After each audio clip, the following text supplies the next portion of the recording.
Амар байна уу? Хүчирхэг Монгол хөтөлбөрийн бараа байна. Энэ удаагийн дугаараар Манлайбаатар Дамдын сүрэнгийн эх орныхон төлөө зогссон хатан зоргоос хамтдаа суралцах болно. Бичлэгээр дуустал хамт байгаараа гэж та бүхэнд хүсэж байна. Тэгээ бүгд хамтдаа бичлэгэндээ орцгоё.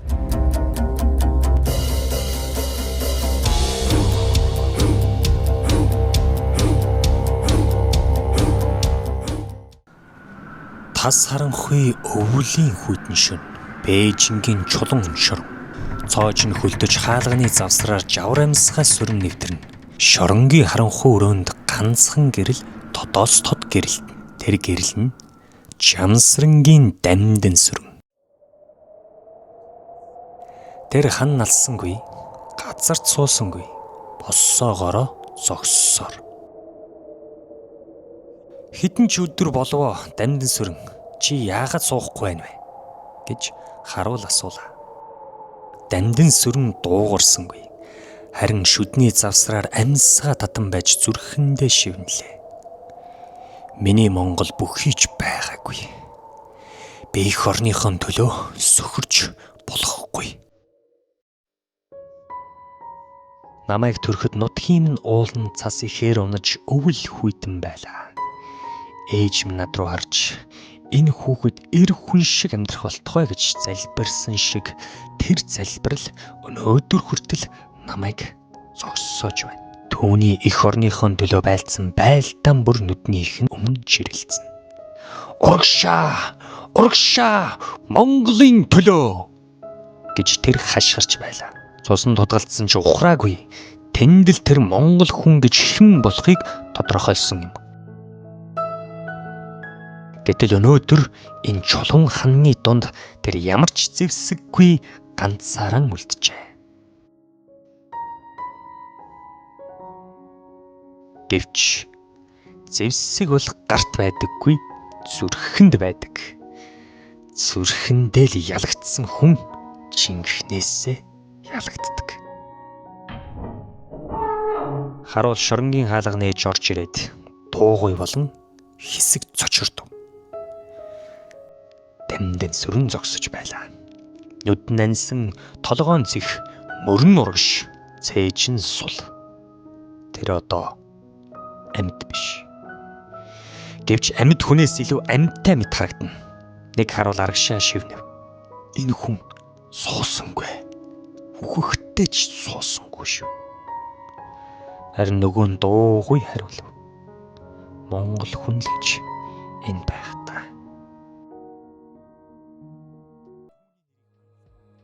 Хожим түүний нэрийг Манлайбаатар хэмээн мөнхөлсөн.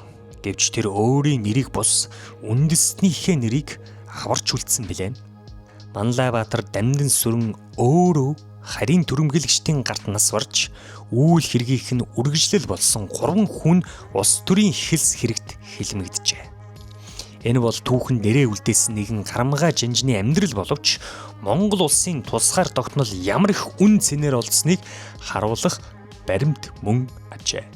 Хэл хязгаарт хятадын зэрэгт халдан ирсэн гих бүрийд Манлайбан би явж дарж сөнөй гэж давшин явдаг. Монгол улсад дайсан ирвэс би хүч чадлаа буцалтгүй гарган сөнөөж чадна хэмээн ярьдаг байсан тухай бичсэн байдаг. Тэрээр байлдан дайлах хинээтэй байсан давс эр бие эрдэм чадлаа эх орон ард түмнийхэн төлөө зориулах хүсэл эрмэлзэлтэй байсныг энэ баримт харуулж байна. Манлайбаатар Дамдын сүрэн бол 20 дугаар зууны Монгол цэргийн сэтгэгчдийн нэгэнд зүй ёсоор тооцогдно. Манлайбаатар Дамдын сүрэн хятадын шоронд 100 гаруй хоног хоригдсон байцаагдаж харийн ихний хатуу чанга эрүү шүүлт шоронгийн хүнд бэрх нөхцөл дор ожигөвчнөн сэтэрч нас барсан байна. Түүний хятадын шорон нас барахдаа би хар хятадын дэргэд хэвтээгэрэн өгөхгүй хэмээн эцсийн хүчээ шавхан босоод амьсгалаа хураасан хэмээн томог болгон ард түмэн бахархан ярьдаг билээ. Шинжлэх ухааны академийн түүхийн хүрээлэнгийн гар мэчмэлийн фондод байгаа Манлайбаатарын товч намтарт түүнийг би хятадуудын өмнө хэвтээгэрэн өгөхгүй өхөвч суугаагаараа өхөн хэмээн эрс хатуу тэмцээр нас барсан гэж бичжээ. Эдгээр аман болон бичгийн мэдэн Манлайбаатар Дамдын сүрэн халуун их оронч хатан зөрөгтэй тэмцэгч байсныг тэрээр эцсийн амьсгалах хураатал тэмцлийн үргэлжлүүлж байсныг нотолно. Тэрээр энэ тэмцлэрээ харийн дайсны өмнө хизээч өвдөг сөхрөхгүй байхыг эцсийн амьсгалаа хураах хүртэл эх орон ард түмнийхэн эрхчлөө тусгаар тогтнолын төлөө зориулахыг монголчуудад гэрээслэн үлдээсэн юм.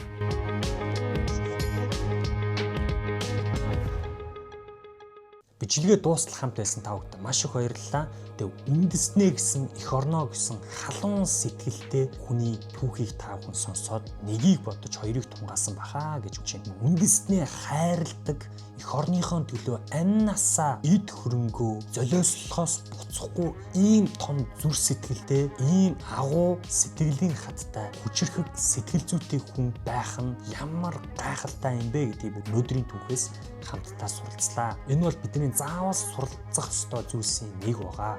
Тэр зүйл нь юу вэ гэхээр ямар ч хөрөнгө мөнгө, ямар ч нэр алдар, ямар ч зүйл байсан үүнд үл худалдагдан өөрийнхөө үнэт зүйлийнхээ төлөө тууштай тэмцэж чадах, амьдралын ямар ч асуудал нугаршгүй байх энэ гайхалтай хүчрхэг сэтгэл зүг бол бид нар өөрсдөндөө төлөвшүүлж бий болох хэрэгтэй. Тэгээ мэдээж нэг өдрийн дотор, нэг шөнийн дотор бид нар хүчрхэг сэтгэл зүйтэй, сэтгэлийн хаттай болно гэж мэдээж байхгүй л дээ.